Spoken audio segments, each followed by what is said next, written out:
Okay, great. So you can hear me. We'll just wait a minute or so and just see if we get a couple of latecomers. But it will be recorded anyway, so we can send it out to everyone. It's good to see some familiar faces and some new faces joining us for this webinar series. Obviously, this is the second webinar series.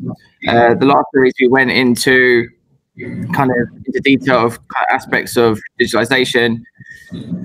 Oh, good morning, Darren. Good to see you all the way from the States. And this webinar series, we're going to look at more some of the trends and some of the impacts of digitalization and what kind of phases of construction can really benefit from going digital. So I'm going to start the webinar today. So as I said, this is number 2 in our webinar series. The first one was recorded. We had Kieran Hunt, who's the planning manager for ALEC in the UAE. And we were talking about kind of the effects of COVID-19 on the industry, and in particularly kind of out in the Middle East and his company. That was recorded, so it's on our website. So if you go to VisiLean.com/webinar, you can find it there, and it's also on our YouTube page. Also, you can now register for all the upcoming webinars in the next few weeks. You just go to VisiLean.com/webinar and you can register there. So this series, we're going to go into a bit more detail into some of the trends that affect the industry up until today, critical factors the industry must address, and mistakes and areas we must avoid in the adoption and implementation of digitalization. Then we're going to talk about some of the upcoming trends and what will drive digitalization kind of going forward. Today's session is on the digital revival and what phase of construction can really benefit that. And we'll talk about a few of the phases and different ways that we can help kind of digitalize those and make those more efficient. So reviewing the status quo. So currently, construction, I think a lot of you, and I've spoken to a few people who are attending, will really understand this, is a very, very manual by nature. So a lot of the data that we kind of receive, a lot of the handovers, a lot of the information, a lot of the way we plan and track is all very manual. Now, what's happened over the last few months is probably we can't really get into the room to do those things. We can't really work closely with each other like we used to. And the need to digitalize that is massive. Also, at the moment, there's a bit of an ad hoc approach to execution. Despite having some digital solutions to help kind of improve delivery, we're still doing a very kind of ad hoc kind of nature of delivery. We're not really taking time to kind of plan and track the execution of our projects. And this is a really big one. And everywhere we go, we get the same kind of feedback that there's very limited collaboration. So people are working in silos. People are working on different softwares. We're collecting different data. That data isn't really being shared. Communication is a very manual process, having to go to someone and chase information or chase an email. And just collaboration in general can really be improved. And I think, again, over the last few months, collaboration has probably taken a bit more of a hit than it normally would because people are working remotely and working from different places. So there are huge opportunities at the moment for digitalization, but it's very important to digitalize where relevant. You need to kind of understand the drawbacks of what you're doing or where your shortcomings are, and digitalize areas that can really add value to you. There's no point digitalizing everything in one go because it will take time for your teams to adapt and adopt those different processes that you need to be able to execute. Also, there's a real kind of opportunity to be able to take some time at the moment and plan. So focus on your production planning extensively and factor in your constraints. Really understand what could cause you guys issues and more efficient ways to kind of effectively execute your programs. And also now is a very good time to change your workflows. So to be able to kind of adopt any sort of digital solution, you need to have the right process and people involved. So now's a really good time to really kind of understand your workflows, what's working well, what's not going well, and where's the opportunity to really digitalize and improve your performance. So there's quite a few kind of misconceptions about digitalization, and we go to a lot of different sites all across the world, and the misconceptions are kind of the same wherever we go. So the first one is digitalization is not for me. So people think it's a very high end and not really relevant for them. People think it's hard to adapt and hard for them to understand. That's a complete myth. Digitalization could be as simple as someone using a mobile phone to update progress from site to a software. Now, everyone has a mobile phone virtually around the world. Everyone knows how to use an app. Digitalization can be as simple or as complex as you want it to be, but if you're going to start this kind of process, it's baby steps. And Rome wasn't built in a day, so start step by step and make it as simple and as easy for people to kind of adapt and adopt going forward. Some people think it's too fancy for us, and they've got the idea of drones and cameras and robots. But again, that's kind of a myth, and that's not a stage that everyone gets to when trying to turn digital. What we're trying to do when we talk about digitalization is reduce the man hours, the hundreds of hours of a project that people spend manually inputting data, manually inputting information, trying to understand the progress, trying to get updates or deliver handovers. Those are the key areas where we want to digitalize and help improve performance and reduce waste. And then once we've got to that stage, yes, we can look at bringing in drones and cameras and robots and sensors, and then we can take it to that next level. But again, you have to start somewhere, and what I would do is kind of address where we're spending a lot of man hours, which we can actually turn and do it digitally and make it more efficient. Then one of the major ones we always hear is kind of what's the ROI, what's the return on investment? People think the technology is too expensive, but being honest, the technology being used is just something you have on site already. Most of the time it's using a mobile phone that people already have, or using a laptop that people have. And yes, there is a cost to start this process, but the cost is minimal in terms of the actual hundreds of thousands, if not millions, you can save. Us at VisiLean, we've seen people save up to 30–40% on the project cost just by digitalizing and becoming more efficient. Now, if you're doing that on projects that are worth millions of pounds, that's a huge saving in comparison to the small investment at the beginning. And let's be honest, the way the world's going at the moment, digitalization is going to happen, whether you're involved or not. So it's better to get on board now and really kind of be ahead of the curve.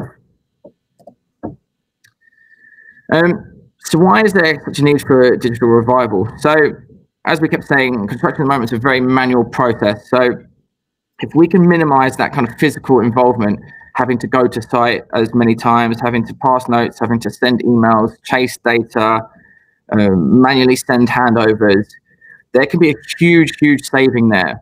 And I don't want to keep going on about it, but the way the world's going the last few months, there might be a need to reduce that physical involvement and have more people working remotely. So a digital solution can seriously add value there and help. It can also help kind of show clarity in the work that's been done. So whether it's design all the way through to execution, instead of relying on people to be at their desks sending you emails with progress or be on site to update you or fill out sheets, a digital solution can help really kind of define what's been done by who and when, and you can have access to it wherever you are around the world or whatever time you want to look at it. And I think one of the most valuable ways a digital solution can help you on a project is give you that data and that visualization to be able to plan, monitor, and review your progress so that you can continuously improve performance, give you the data in real time at the right time to allow you to make informed decisions rather than a reactive decision, and continuously kind of understand the progress of your project and how you can improve performance. So there's various different ways to kind of digitalize, and it's very important that you kind of go out and test the market and see what's out there and understand what works best for you. So go out, take some trials of softwares, do some case studies, run some pilots, and understand what works well for you. Because getting started there. It's really important to understand what works well for you.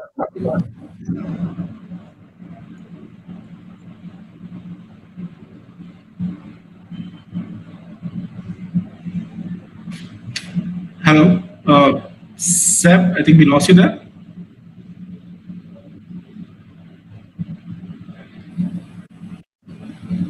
Hi, Seb, are you back? Yeah, can you hear me? Yeah. Sorry, I think we lost you there. Sorry, yeah, no worries. So I was just saying, finishing on that one, it's really important to find the right way that works for your company, for your project, and to test the market, see what's out there, and run a few case studies. I might need you to turn off your mic because I'm getting a lot of static. Sorry. Okay, cool. So, and then what's important is to focus on minimizing waste. So simplify the flow of information and data between all the teams, all the stakeholders, and look to see where you can minimize the most waste. And by waste, we've mentioned this before, I don't just mean materials, I mean time, effort, man hours. What can we do to really reduce the waste or time people spent generating reports and have people focus on only value-adding activities? Then lastly, it's important to kind of keep reviewing the process. Keep understanding what's working well, what's not going well, what else is out there. It's important not just to adopt a digital solution and think, okay, we've done really well here. It's important to keep understanding what's out there and to keep continuously striving to improve performance as the industry grows. And I mean, industry's grown so much from the last 10, 15 years when BIM was kind of first really adopted. Can you imagine how fast it's going to grow in the next few years? So now I'm going to pass over to my colleague Paramjeet. Paramjeet's a solution specialist at VisiLean. He's an architect by trade. He's done a lot of research into the theories of digital construction, and he's been around the world and seen a lot of different projects. So he's going to take you through the next few slides. Hi, Seb, can you hear me? Yeah, I can hear you. All right, awesome. Hi, hello everyone. Thank you for joining us today. Just before I jump onto this slide, just in the essence of what we're trying to talk about here is that a digital revival of your site could very well be integrated amongst your workforce and your material or smaller things that are basically parts and aspects of your site. So your site overall could look very much the same as it does, but a digital integration would involve smaller aspects of just getting the information across to your teams. And that's basically the essence that we're trying to capture here.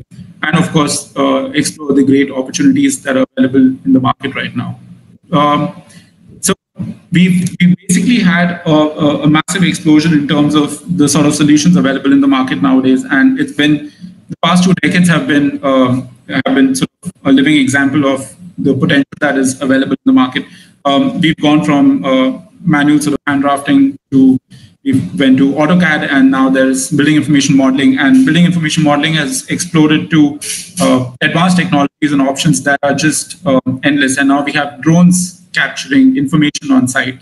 You have practically robots walking across some projects. But the important part here is to not get overwhelmed or by the next research or the next case study in some conference, or but actually understand the positives and the benefits obtained from these implementations, and to really critically review them according to your own organization and your requirements. And how does that align with what you would what your team would be able to grasp?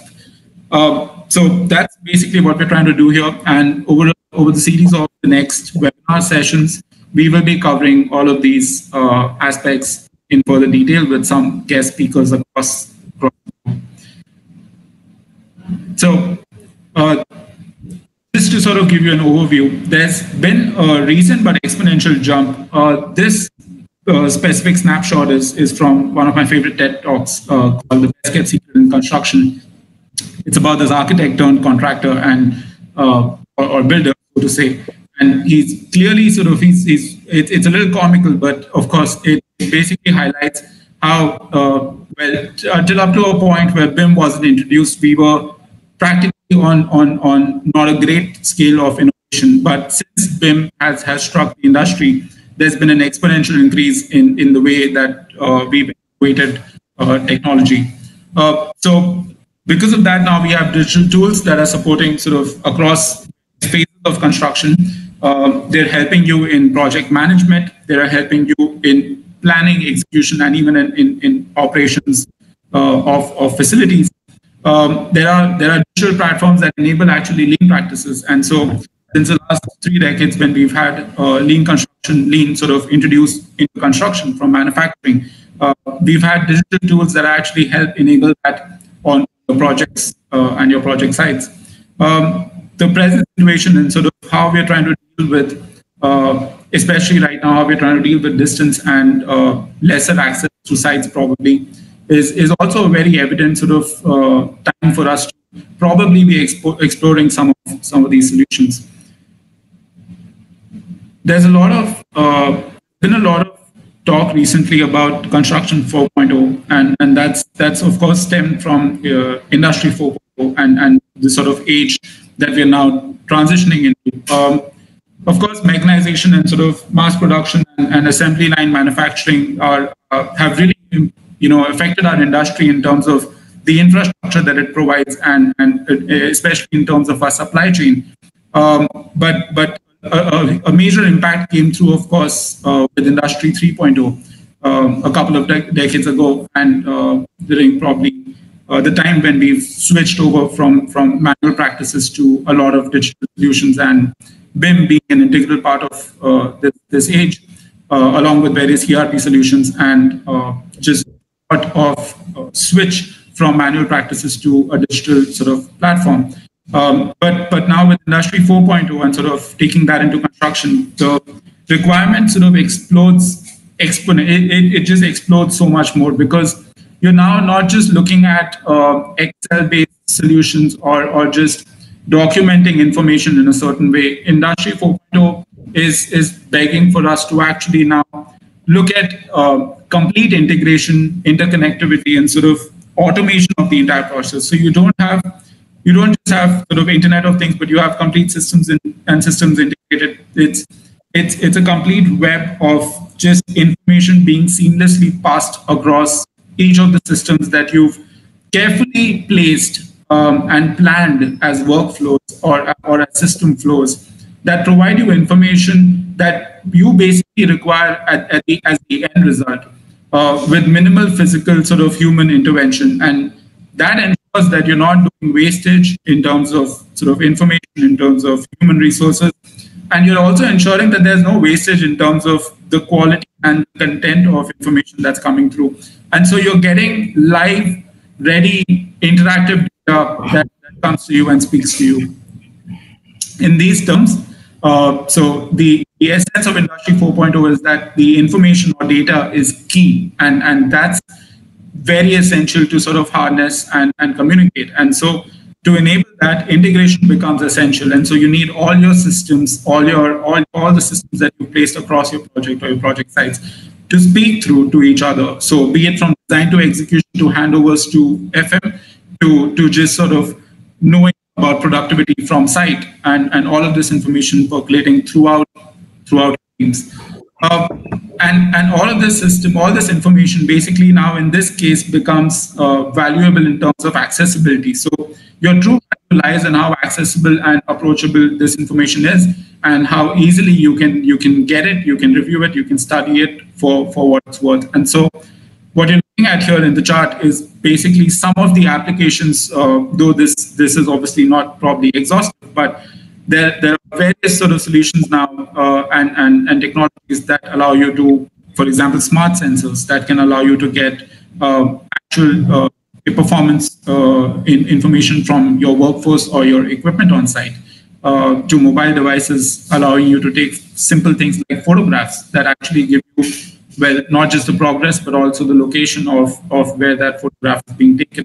All of this information, all of this sort of digital information, if I may be specific, is the entire essence is to collate all of this and to present it in a manner which becomes beneficial to you and your teams to actually better improve your practices on site. There's a whole variety available right now. Okay, so what we're going to do is kind of go through the different phases of construction and, a project lifecycle. So, Paramjit, you need to turn off your mic again. It's getting static. Okay, so what we're going to do is go through the phases of a project, all the way from design to facilities management to handover.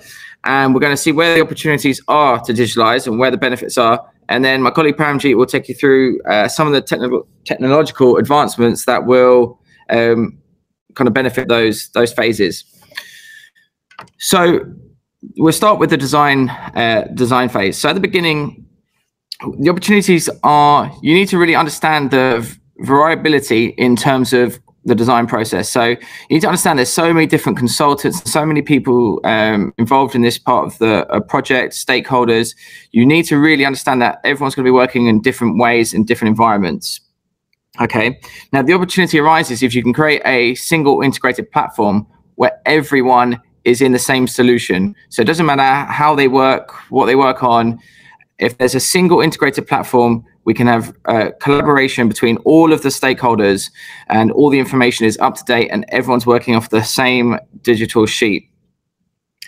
Also, in this design phase, proof checking of the design can be really effective if you're doing it through a digital solution. So whether that be kind of a visual environment in a model or working through the kind of plan or program and really being able to collaborate on it, a digital solution will really help you kind of execute that more effectively.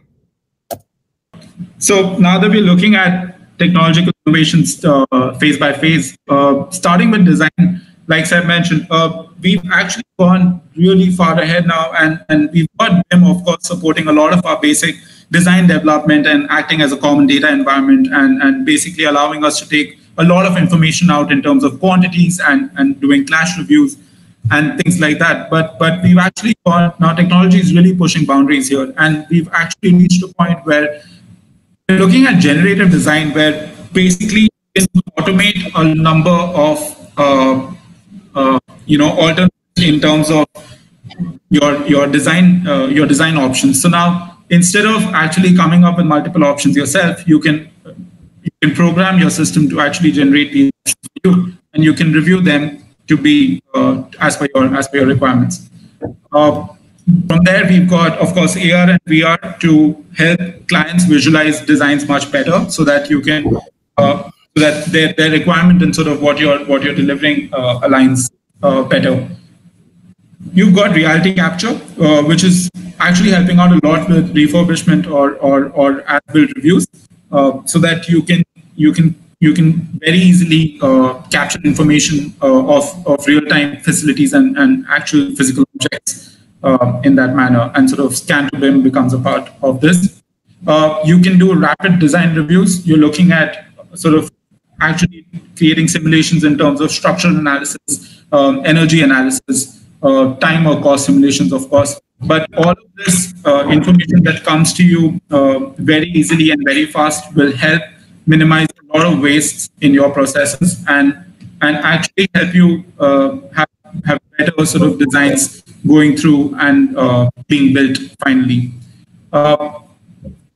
When we're talking about 4D and 5D and sort of such simulations, you're actually integrating design and execution considerably, because now you can actually have value engineering reviews and constructability reviews with your teams based on the powerful visualization that these tools can have and these analysis can do for you. So it really helps you take transition between design to pre-construction to actual execution on site.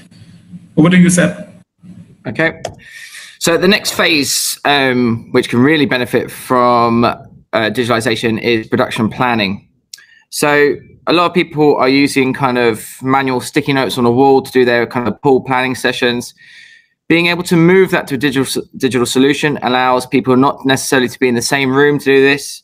It allows more accountability. It allows a seamless handover from planning a task to actually someone taking accountability for it and executing it. What we find when we go to sites across the world is people do these kind of sticky note pool planning sessions, and when something changes on the project, they just move the sticky note along. If you're using a digital solution to do this, you'll be able to see the impact much more, and you'll be able to see someone take full accountability for moving this sticky note and taking ownership of this task and being able to actually have to do that work. And again, a single integrated platform allows you to review your plan, map your constraints, commit to tasks, and clarify handovers. Whereas before, that was a very manual process with a lot of kind of loose ends where things could go wrong or something could slip through the cracks. If everyone's working off one seamless platform, then the information is at hand at all times, and it's very visual and very easy to understand who's got to do what and where the accountability lies. Also, with a digital solution, location-based planning is much easier. So to be able to plan via location-based planning at the moment would require a lot of space. If you're doing pool planning sessions, you're either going to have location-based planning or one with teams or employees, and you're just putting the sticky notes and assigning tasks to them.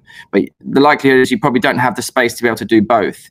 A digital solution, and speaking from experience, just kind of using VisiLean as an example here, is very seamless to transition between location-based planning and kind of user-based planning.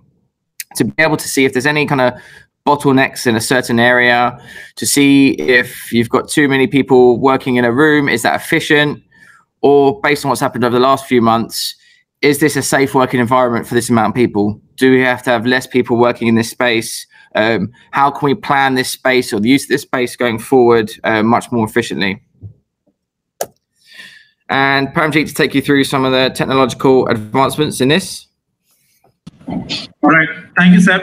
All right, so it's very essential to understand that information empowers us to make good decisions, and planning is based on certain information that we actually base our planning decisions on when it comes to execution and on-site. So we've got systems that help us do auto scheduling based on certain factors, but there is now the capability of actually artificial intelligence-based scheduling.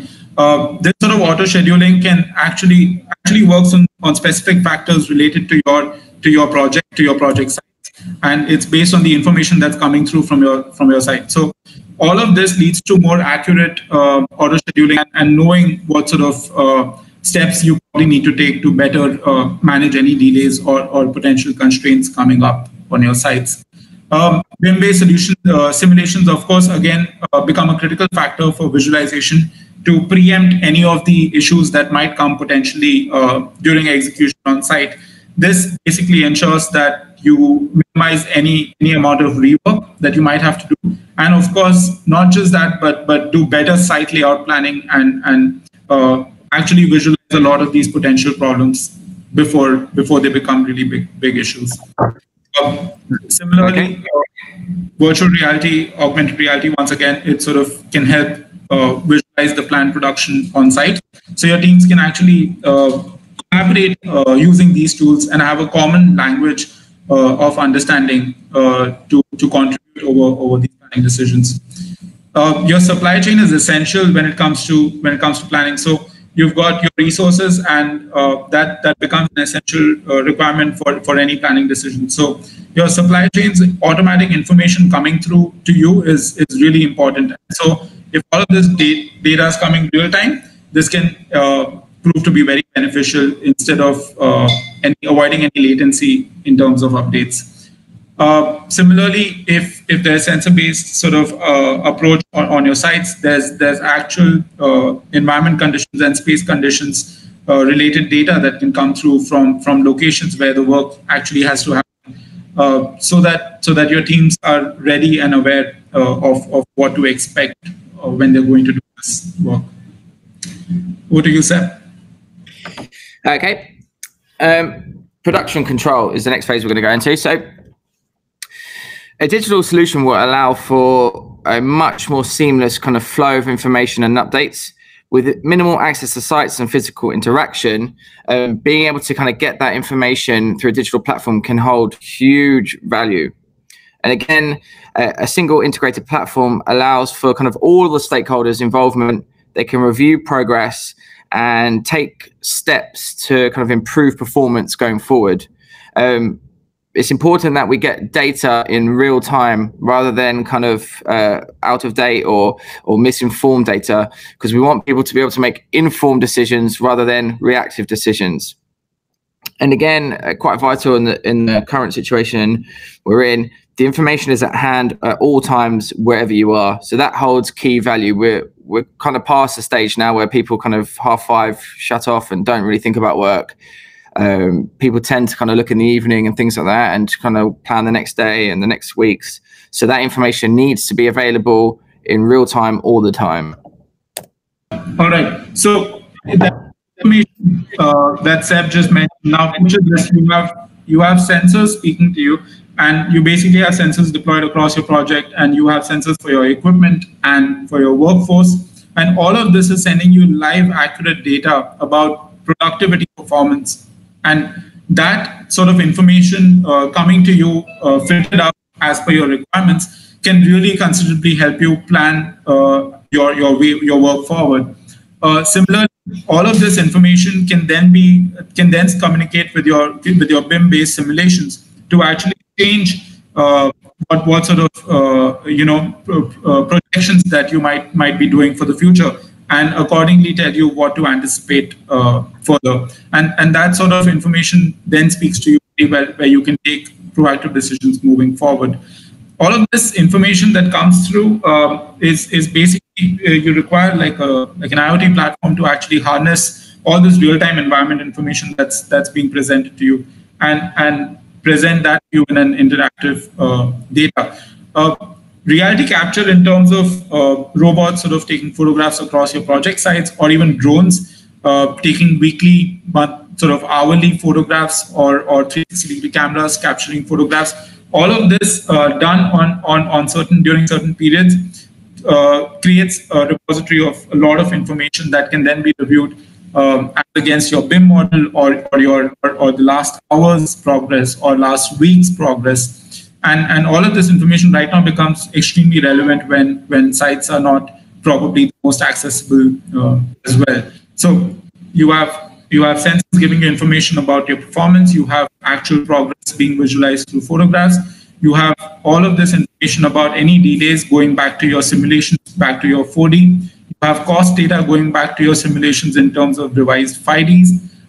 And you basically have all of this so that you can, and your team can then focus on really taking decisions that can improve things, rather than a lot of time getting wasted on just collecting this information in the first place. So in the long term, these sort of solutions can prove to be really, really, really beneficial to us. All right. Okay. I believe this is the last one, the last kind of phase of construction we'll speak about. But in terms of facilities management, I think it's one that's a bit overlooked in terms of how they can digitalize. So asset management of a development, a building, you name it, can really benefit through digitalization. So whether that's kind of getting people in the building or anything like that to alert to any sort of issues digitally, like a mobile app that can alert the facilities manager to any problems, that can really save time and kind of stop problems before they become big problems, and kind of improve the kind of customer service of the building. Then you can do kind of an as-built review. So if you've got a 3D model or a digital twin for a building, you can start to kind of simulate how the building will run, see what's efficient, what's not efficient, how the flow of the building works, how trying to see if there's going to be any issues before they become issues again. And it's just a really important, vital way to really kind of understand how a building works, to create a digital twin of it and kind of simulate different scenarios around the building. Certain areas could have a bottleneck of traffic, or that space doesn't work, or how can we use space more efficiently? It can also just help kind of communication across all the teams involved in a project or the facilities management. So allow people to communicate better, allow people to collaborate better, and just kind of improve the whole management of a building. All right. So there's been a lot of advancements in terms of technology in FM as well. Sort of during design development itself, it becomes very critical to assess whether you will be going into requiring such technology during facilities management, because that is the sort of that is the time you can start planning towards your asset management and asset tagging, so that all of the information then is available during your operations and maintenance of your facility. So you've got operations monitoring, which is basically sensor-based systems operating across your facility. So you have basically, for example, if you have HVAC, you have HVAC systems that have sensors that are communicating to you constantly. So, and you have sensors in the spaces of your facility. So you have occupancy-based operations then happening, so that you're not wasting energy where there's lesser occupancy or where there's no occupancy, and you have systems that automatically shut down the air conditioning and the lighting in those spaces. All of this they are self-dependent. So these become self-dependent systems, and they do not require human intervention to a great extent. So you're automatically saving energy costs. And if you're talking about a big project or a large-scale project, these costs can prove to be huge sums annually, and just gigantic sums over the lifespan of your facility. Just by simply having certain sensors provide you that information. Augmented reality can, for example, help you actually see plumbing systems and other mechanical systems through walls, through basically simplifying your accessibility issues to a great extent, so that your service teams and your maintenance teams can visualize what they need to work on, or find issues where they need to, before actually breaking things or repairing things without clarity on those terms. So all of this information and sort of service information, because of your asset tagging, you have clarity in terms of what sort of system you've deployed. You have clear as-built drawings, and sort of an as-built model and as-built actual specifications of your assets. And so you know when there is a servicing required, when there is actually a complete sort of overhaul required, or when you have to replace some of these systems. And that clarity considerably helps you pre-plan your orders, your work, and so you have things ready absolutely when you need to. Conventional buildings, maybe not so much, but for certain cases, this becomes a huge problem, a huge sort of concern. And so these should be addressed right back during the design phase, so that all of this can be programmed into the BIM models, and they can be seen through all the way to the facility stage of the project. Thank you, Seth. Over to you. Okay, so offsite construction. So I think this is something that's going to be huge over the next few years. So there's huge benefits to digitalizing kind of away from site and have it in a controlled environment. And the benefits of that can be huge. Is improved flow, minimal waste. You can ensure the manufacturing is done to a really high standard and reliability. And it gives you the chance to kind of plan and monitor digitally. So being able to kind of track performance and really understand when things are going to be delivered to your project and when installation can be done.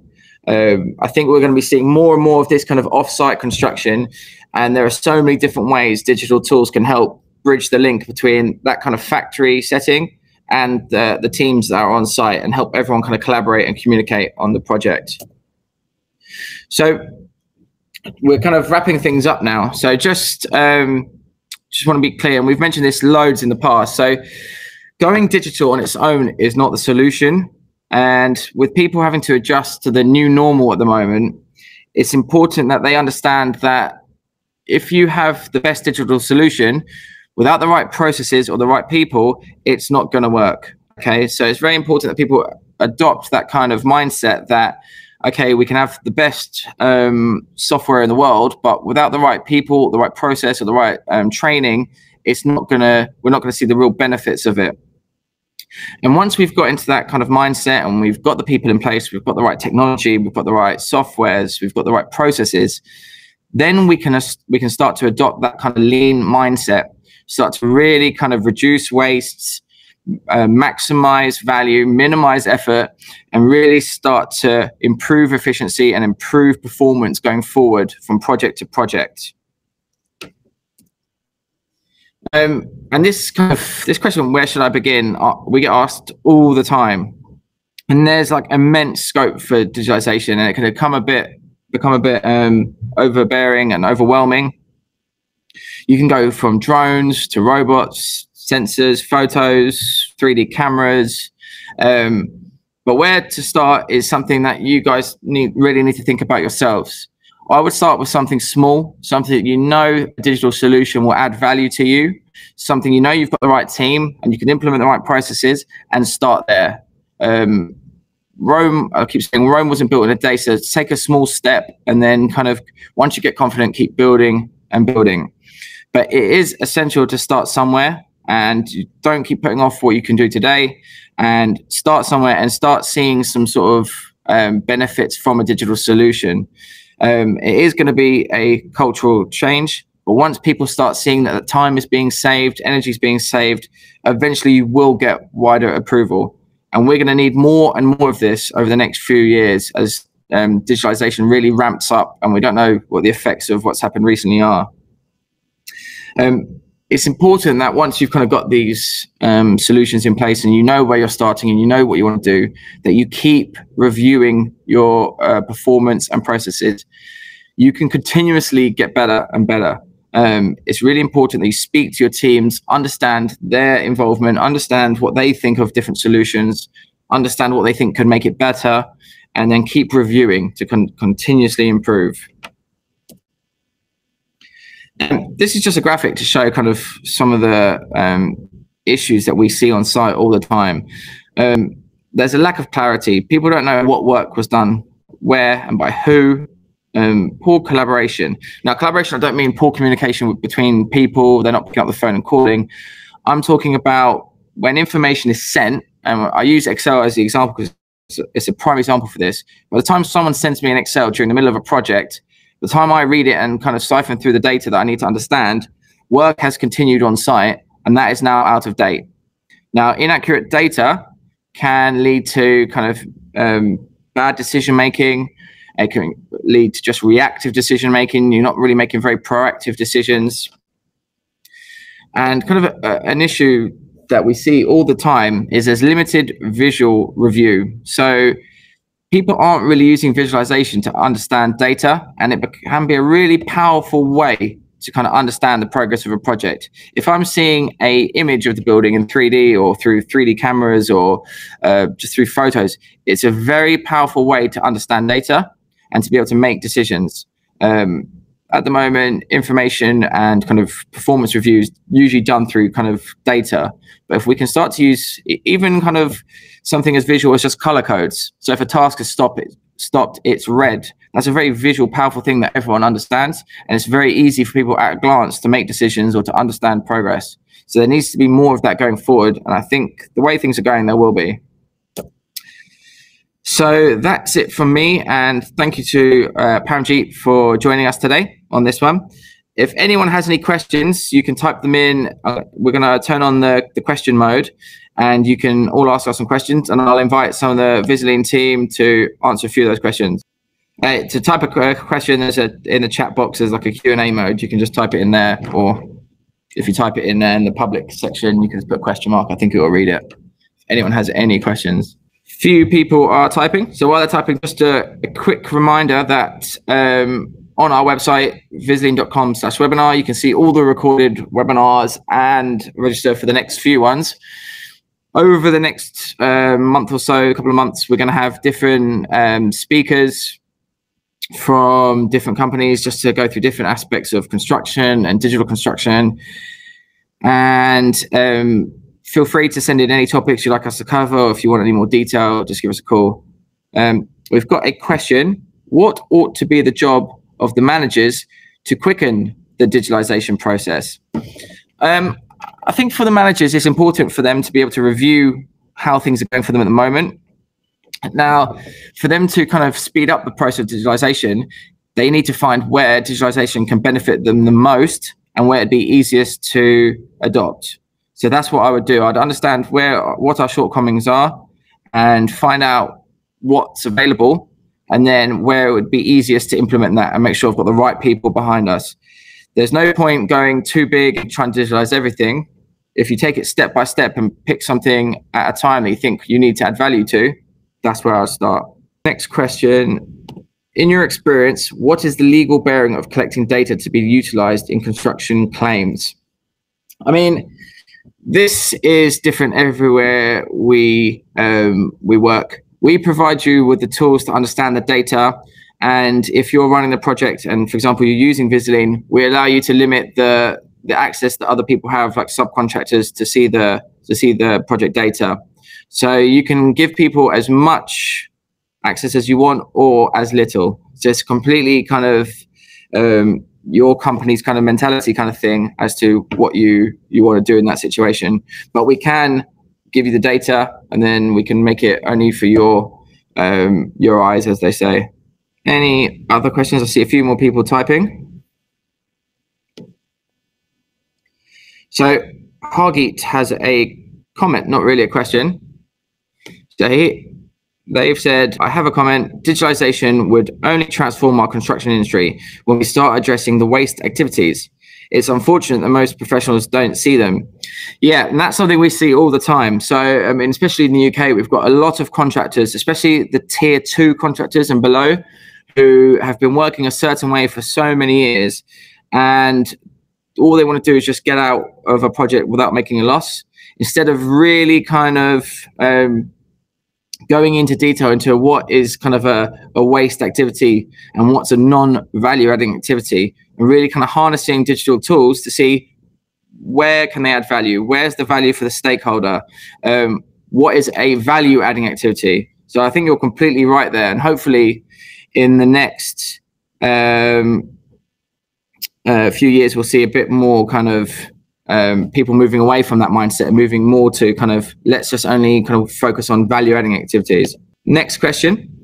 So digitalization will enable us to take, I think what you're saying, Yogaraj, is that will digitalization enable us to kind of adapt to lean construction? And yes, I think they work kind of hand in hand, if I'm honest. Digitalization allows you the ability to kind of really visualize, really give you the data to make those kind of lean decisions, to make you focus on only kind of value adding activities. So yes, I think the two work hand in hand perfectly. Okay, so next question, what exactly is lean in construction? So lean is basically brought in from kind of the manufacturing kind of industry, and that kind of conveyor belt delivery of, say, a car. Now, when you're doing that kind of process, you're only getting materials to the next person to build their part of the car at the exact right amount of time, and there's no kind of spare materials. It's that conveyor belt process, so really focusing on only value adding activities. And it's the same in lean construction. If you're sending materials to a site 2 months too early, people have to move it, people have to shift it, people have to find some place to store it. It's taking up a lot of effort and time and space, and that's a waste. So the idea of lean is kind of making it a much more lean kind of process. So we're reducing all the waste in terms of time, effort, and materials. So next question. So you mentioned a lot of other digital tools like sensors, AI drones. Will VisiLean be working with these technologies as well? Yeah, so VisiLean has an open-ended API. So it's really important that we kind of keep moving as the construction industry is moving and seeing what's out there and trying to integrate with digital tools to help our clients. Now, what we don't want to do is just keep integrating really quickly and it not really benefit our clients, because we need to do our research and make sure that it really kind of complements our software and we can add value to them and our clients. And it's important to get feedback from our clients in terms of what they're using. They might be using some of this stuff already. Can we integrate with it? And these are conversations we have all the time with people. And just like we were saying to everyone, it's important to understand the trends of the construction industry. That is also true for what we're trying to do. So we are continuously looking at different partners in terms of drones and sensors, and we're speaking to some people at the moment. We're doing some really cool stuff. And in the past, actually, we have integrated with some drone technology to create kind of 3D models. And it's something we'll be looking to do more of in the future. So another question from Fayed. As I'm not aware of the solution, I just need to understand one thing. Is the data structured in a construction-friendly database, or is that to be determined on a case-by-case basis? Is there a long development stage before implementation? need to kind of understand your question a bit better, and this might be something we take offline. But in terms of data, in, for example, our solution, you have a program. I think if you're talking about VisiLean and specifically in this one, you import your program of works, whether it be design, procurement, construction, into our program. That's where the data is stored. We then have mobility through field apps. So when people are assigned tasks, wherever they are, they can just update the progress of their task using that field app. And then that data is sent back to the software that progress has been updated, and everyone has access to this. Some people more limited than others, depending on your access rights. And then everyone can kind of review the data and use it to improve performance. Is there a long development stage before implementation? No.